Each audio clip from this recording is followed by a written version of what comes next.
Assalamualaikum warahmatullahi wabarakatuh. Welcome back to our channel and those are new, welcome to my channel.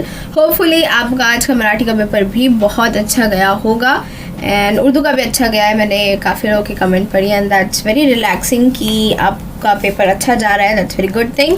सो अब जो है next paper हमारा है English का Saturday के दिन which is 19th of March. तो इंग्लिश का हम देख लेते हैं 80 मार्क का जो पेपर है उसको आप किस तरीके से प्रिपेयर कर सकते हैं. तो इस पूरे वीडियो में आपको दो चीज़ों पर ध्यान देना है. पहला तो ये कि मैं जो चीज़ें आपको बताऊंगी कि किस क्वेश्चन में आप कितना और कौन सा जो है ऑप्शन चूज़ करके ज़्यादा स्कोर कर सकते हैं स्पेशल राइटिंग स्किल में. और दूसरी चीज़ ये कि इंग्लिश के काफ़ी सारे टॉपिक का मैंने इंडिविजुअली वीडियो बना रखा है. तो मैं आपको वीडियो में साथ साथ में बताते चले जाऊँगी और डिस्क्रिप्शन बॉक्स में उसकी लिंक्स मौजूद है. तो आप जो है क्वेश्चन वाइज भी उस वीडियोस को ज़रूर चेक करिएगा. So let's get started. पहले तो रिड्यूस पोर्शन देख लेते हैं. काफ़ी लकी आप लोग, भोली और जॉन ऑफ आर्क जैसे बड़े बड़े चैप्टर्स आपके कैंसिल हो गए. सो रिड्यूस पोर्शन आप लोग जानते ही है, मोस्टली 4th यूनिट से ही है सब कुछ. तो स्टार्टिंग का तो आपको पूरा पढ़ना ही है.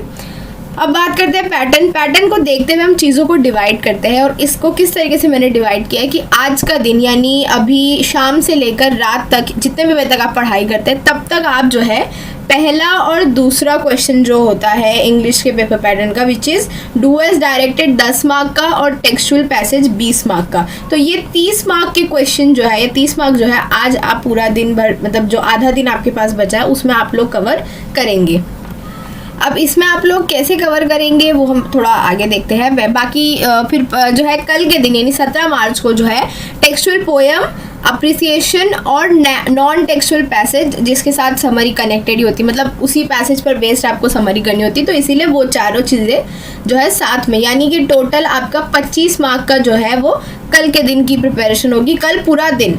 उसके बाद 18 मार्च यानी पेपर से एक दिन पहले आप लोग राइटिंग स्किल करें. अगर आपको कोई स्पेसिफिक राइटिंग स्किल बहुत ज़्यादा टफ पड़ती है तो वो चीज़ आप कल कर सकते हैं, नहीं तो राइटिंग स्किल एक दिन पहले करिए ताकि चीज़ें फ्रेश रहे और सारे आइडियाज़ जो आपने पढ़े हैं, जो भी रीड किया, जो भी लिखा है वो चीज़ें फ्रेश रहे.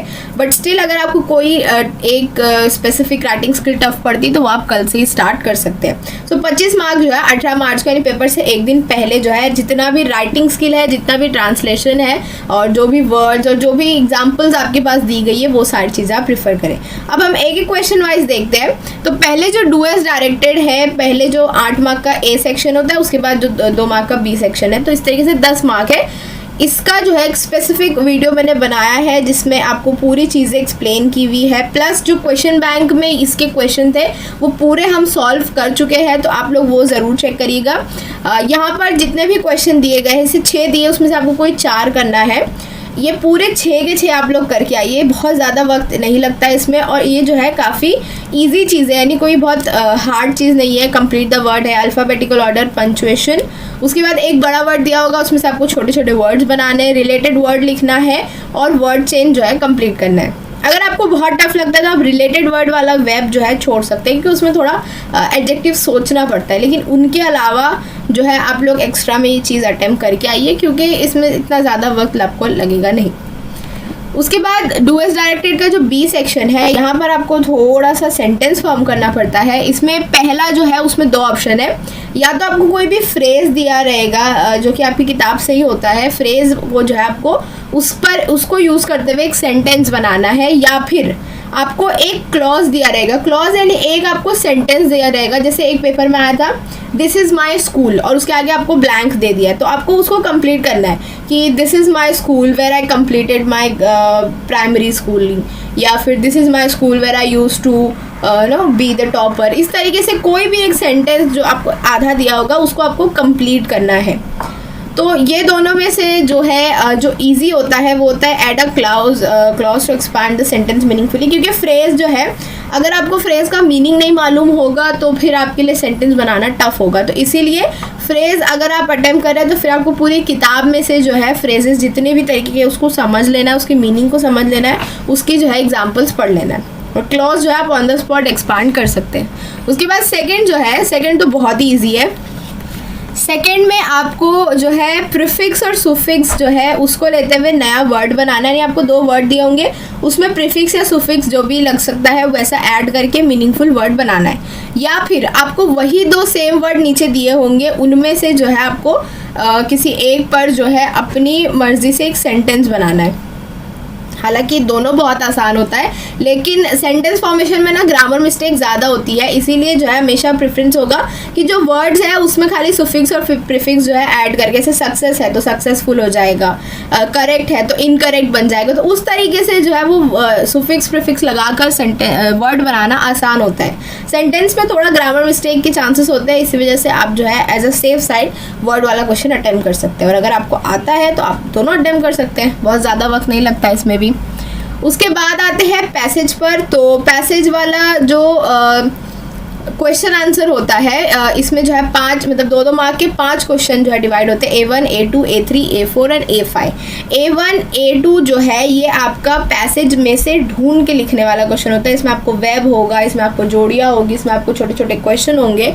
और A3 जो है वो वोकैबुलरी होता है, यानी ये भी होता है पैसेज में से, लेकिन थोड़ा सा जो है जैसे सिनोनिम्स हो गए, एंटोनिम हो गए, या फिर वर्ब, एडजेक्टिव, इस तरीके की चीज़ें ढूंढ के लिखने जो होती है वो A3 में पूछी जाती है। A4 होता है आपका प्रॉपर ग्रामर, इसमें आपको active voice, passive voice, indirect speech, direct speech, और उसके अलावा जो है question tag, identify the infinite वगैरह, ये सारी जो चीज़ें होती हैं, अंडरलाइन वगैरह, ये सारे तरीके के क्वेश्चन जो है A4 में पूछे जाते हैं। और A5 आपका होता है पर्सनल रिस्पॉन्स, जो आपको 4 से 5 सेंटेंस में, 4 से 5 लाइन में जो है कंप्लीट करना है। तो इस तरीके से जो है आपको टेक्सचुअल पैसेज 2 पूछे जाएंगे, 20 मतलब 10 मार्क एक पैसेज पर, 10 मार्क दूसरे पैसेज पे, 20 मार्क होगा।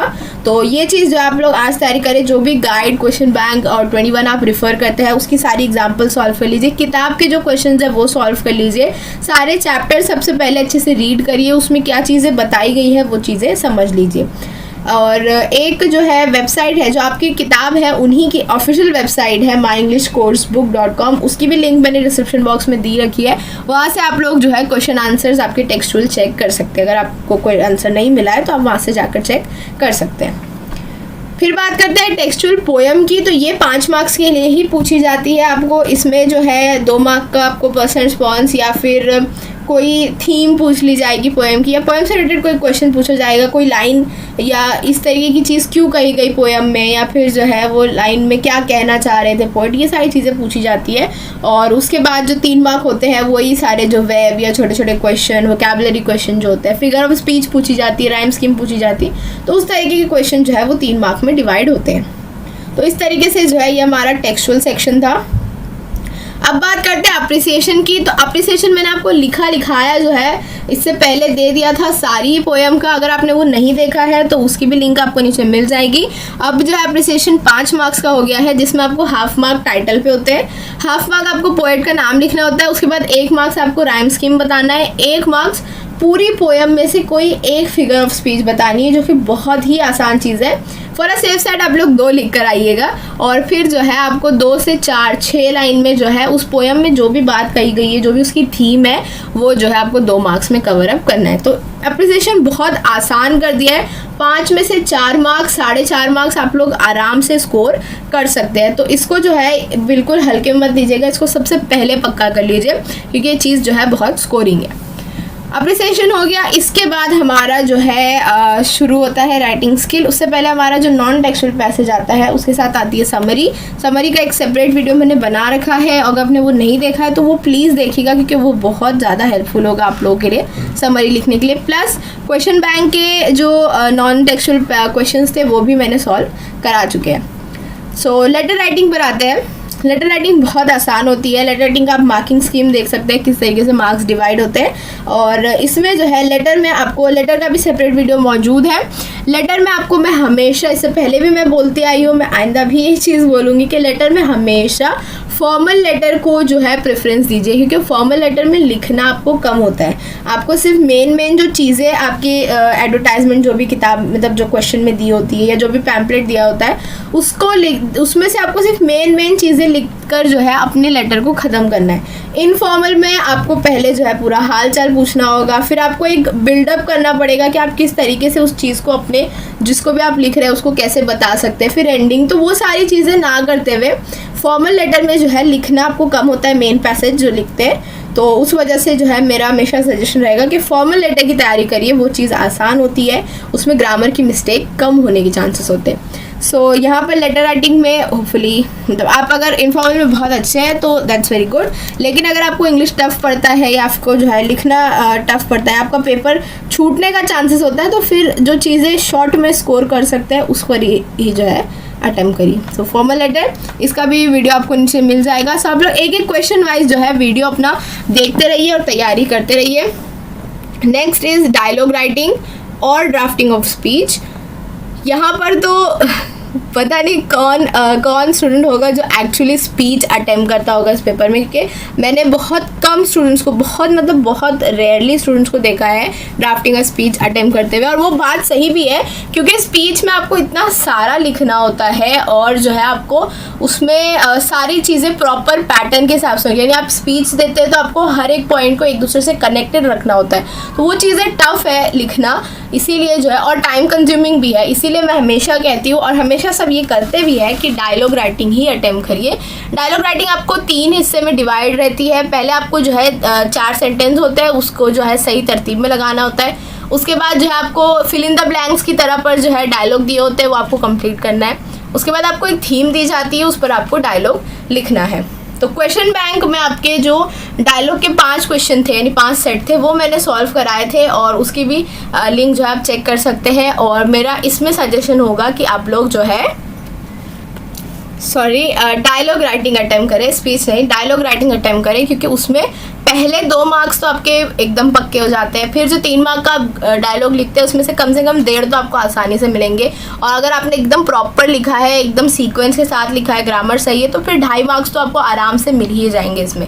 तो इसीलिए जो है डायलॉग राइटिंग हमारा प्रेफरेंस होना चाहिए। Now next is verbal to non verbal and non verbal to verbal. ये बहुत इंटरेस्टिंग क्वेश्चन होता है। अगर आपको चीज़ें समझ आ जाए ना इंग्लिश के पेपर में, तो इंग्लिश का पेपर बहुत आसान है, लेकिन आप लोग डर जाते हैं, इतना बड़ा पेपर, इंग्लिश का पेपर बहुत लेंदी होता है, लेकिन उसमें चीज़ें बहुत स्कोरिंग भी है।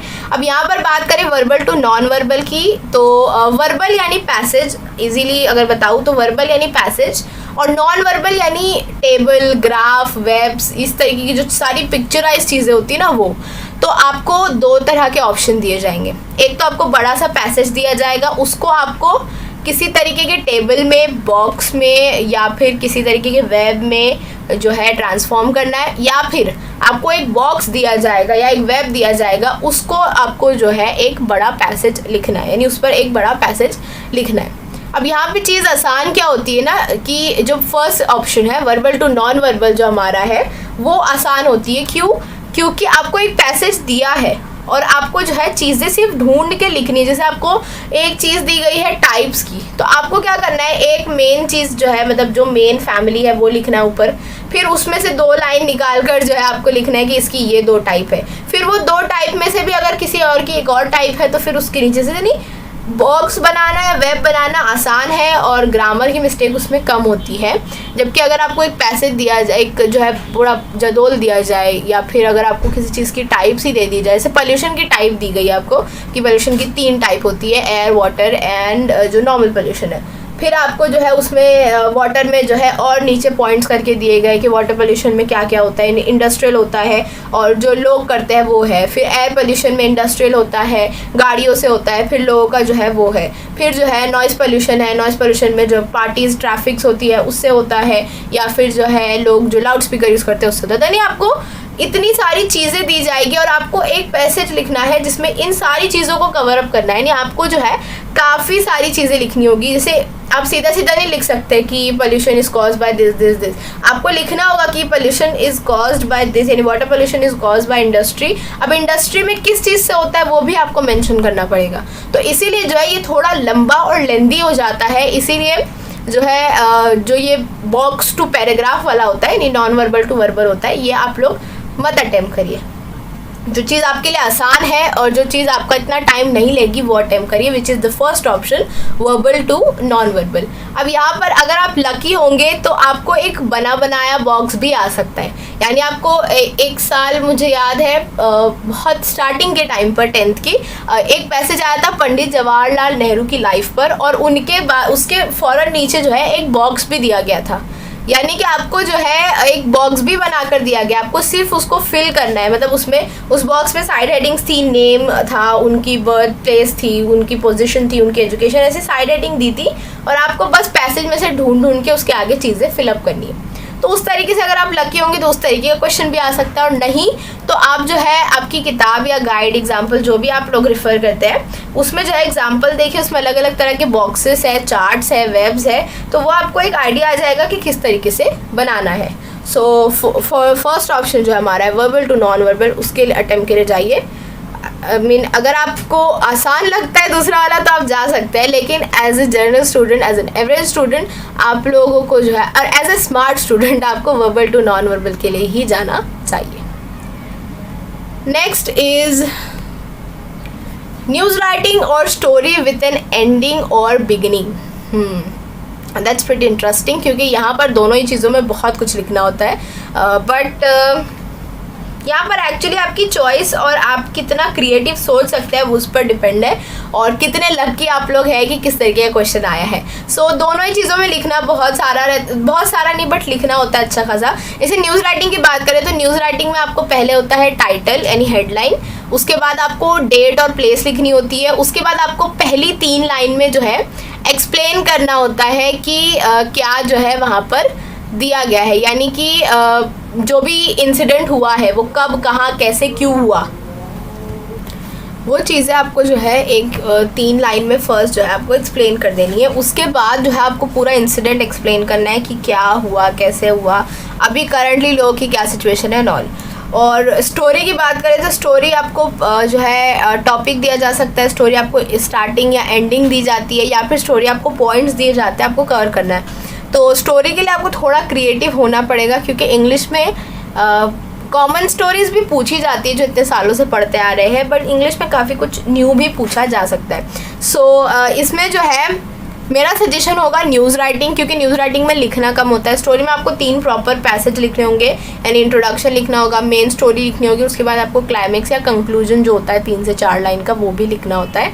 तो इसीलिए जो स्टोरी लंबी हो जाएगी, न्यूज़ राइटिंग इतनी लंबी नहीं होगी। तो क्वेश्चन बैंक के जो न्यूज़ राइटिंग के क्वेश्चन थे वो मैंने अभी रिसेंटली अपलोड किया है, सो वो अगर आप न्यूज़ राइटिंग के लिए जा रहे हैं सो आप वो वीडियो देख सकते हैं। लास्टली हमारा 5 मार्क का बहुत ही अच्छा और प्यारा सा क्वेश्चन आ जाता है ट्रांसलेशन का। ट्रांसलेशन में आपको पहले जो है 6 वर्ड में से कोई 4 वर्ड को अपनी मदर टंग में, चीज़ आपके लिए उर्दू होगी, तो 6 में से 4 वर्ड्स को जो है आपको उर्दू में ट्रांसलेट करना है। उसके बाद आपको जो है बेसिक सेंटेंस दिए होंगे 4, उसमें से कोई 2 को आपको उर्दू में ट्रांसलेट करना है, और लास्ट में आपको 2 जो है वो मुहावरे या कहावत दी जाएगी इंग्लिश में, उसको आपको जो है उर्दू में लिखना है। तो उसके लिए जो है आपको रीड करना पड़ेगा काफ़ी कुछ और मीनिंग समझनी पड़ेगी लास्ट क्वेश्चन के लिए, बट जो बहुत कॉमन है वही आता है, बट स्टिल आपको थोड़ा बहुत जो है उसके लिए प्रिपरेशन करनी होगी। अगर मुझे उससे रिलेटेड कोई चीज़ मिलेगी तो मैं वो भी लिंक डिस्क्रिप्शन बॉक्स में डाल दूँगी, तो आप वो भी चेक कर सकते हैं। सो यहाँ तक जो हमारा पूरा 80 मार्क का पेपर ख़त्म होता है। होपफुली आपको समझ में आ गया होगा कि आपको किस तरीके से और क्या क्या चीज़ें पढ़नी है। सारी वीडियोस जो मैंने मेंशन किए हैं वो ज़रूर चेक करिएगा, और अब भी कोई डाउट है तो आप नीचे कमेंट कर सकते हैं। All the very best for your studies. Video अगर पसंद आया तो लाइक करिए, और चैनल को सब्सक्राइब नहीं किया तो जल्दी सब्सक्राइब कर दीजिए, और अपने फ्रेंड्स एंड क्लासमेट के साथ शेयर जरूर करिएगा। Thank you very much for watching. Take care, bye bye, all the best.